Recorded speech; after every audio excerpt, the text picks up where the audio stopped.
কবিরাজ, কৃষ্ণপদ বিশ্বাস স্যার।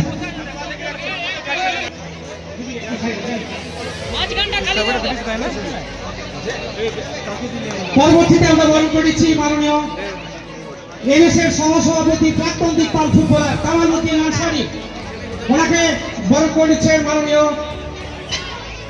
প্রদীপ ব্যানার্জি মহোদয়, পৌরপিতা পুরুলিয়া পৌরসভা। পরবর্তীতে আমরা বরণ করেছি মাননীয় জেলা যুব আধিকারিক পুরুলিয়া শ্রী অর্ণব আচার্য স্যারকে বরণ করে নেওয়ার জন্য আন্তরিক অনুরোধ জানাই। মাননীয় শ্রী প্রদীপ সুর রায়, ক্রিকেট সেক্রেটারি মানভূম ক্রীড়া সংস্থা।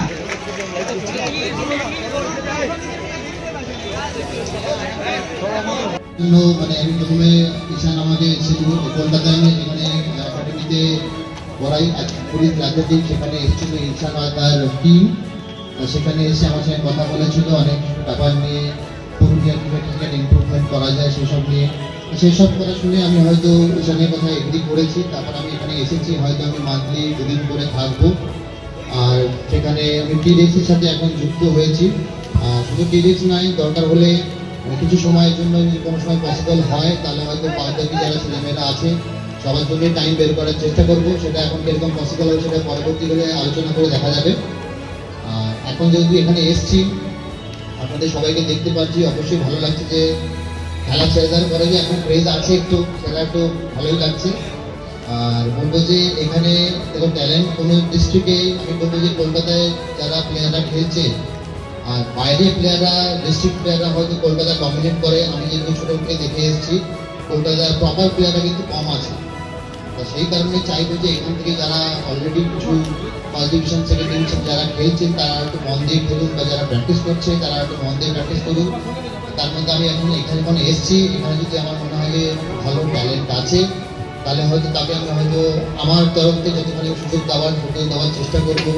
এক্সিবিশনটা আরও 15-18 সেকেন্ড ডিভিশন, ফার্স্ট ডিভিশন যেরকমই হবে, এবং তারপরে তাদের দায়িত্ব থাকবে সেখান থেকে স্টেপ বাই স্টেপ এগিয়ে যাওয়া। তার সাথে যারা তখন খেলছে একটা ফ্যামিলি সাপোর্ট খুব একটা বড় মেইন, মানে বলতে হয় যে পুশ থাকে, যে যদি আপনারা ফ্যামিলি হিসাবে প্যারেন্টসরা যদি সাপোর্ট করেন, অবশ্যই সাপোর্ট করার জন্য আপনারা বসে আছেন এখানে। অনেকে হয়তো এরকম আছে যে সাপোর্ট করানোর জন্য তাদের ছেলেমেয়েরা আসছে বা চলে যাচ্ছে, বেশি দিন মানে খেলতে পারছেন না, বা 6 মাস 8 মাস 1 বছর 2 বছর চেষ্টা করছে, কিছু হচ্ছে না, রিটার্ন দিয়ে চলে যাচ্ছেন। আমি বলবো যে কোনো জিনিসে আপনারা যখন ইনভেস্টমেন্টও করেন, দেখবেন যে কোনো ইনভেস্টমেন্ট যদি লং টার্মের জন্য রাখেন সেখান থেকে রিটার্ন বেশি। তা সেই জিনিসগুলো আপনি যখন খেলায় নিচ্ছেন, আপনাদের ফ্যামিলির তরফ থেকে সেটা বোঝা উচিত যে সেখানে যদি 2-4-5 বছর আপনি টাইম কাটান, সে দেখবেন ইচ্ছা থাকলে automatic step by step improvement করবে।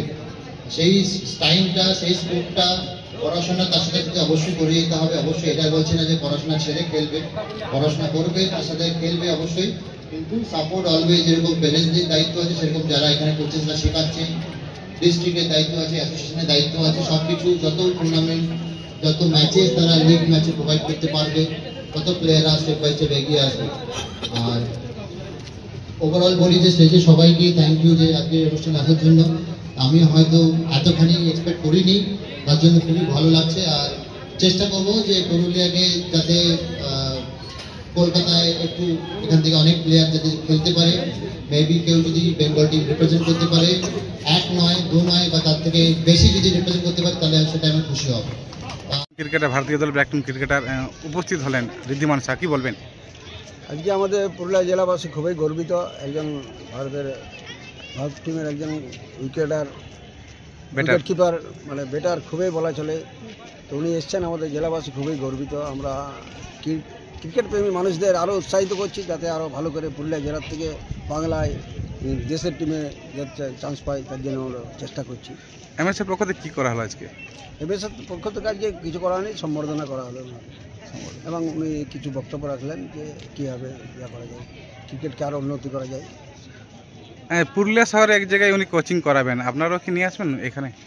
আমাদের ওটা আর বলে লাভ নেই। আমাদের যে সিস্টেম আছে, DSA, MSA, Manbhum sports association, সিএবের অধীনে চলেন। সিএবি যা বলবেন সেইভাবে চলবে।